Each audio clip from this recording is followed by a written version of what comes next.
sono due associazioni per delinquere, fabbricazione di ordigni esplosivi, poi vari furti di autovetture oppure sottrazione di autovetture in altro modo da utilizzare. Poi abbiamo anche episodi, diciamo, di resistenza, perché in qualche episodio sono stati inseguiti dai carabinieri della località e questi hanno opposto resistenza, mi pare con l'uso di estintori che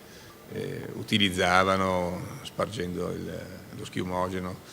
e così costringendo l'autovettura dai carabinieri a rallentare. Un'associazione ben strutturata per quello che a noi risulta,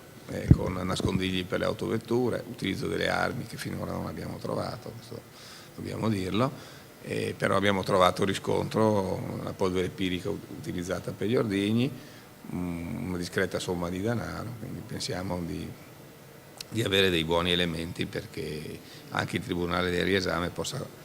confermare le misure già adottate dal giudice. Le indagini sono partite ovviamente dai filmati che noi abbiamo preso sul luogo dove hanno compiuto i reati, insomma, i bancomat, e ovviamente da lì, vedendo queste immagini, abbiamo sviluppato poi delle attività connesse. Tra i vari reati che sono ovviamente stati contestati, che sono quelli di furto aggravato con mezzi con esplosivo, una peculiarità è che ad alcuni di questi soggetti è stato contestata il concorso esterno ad associazione a delinquere, che è un po' una novità in questi territori e per questo tipo di fenomeno.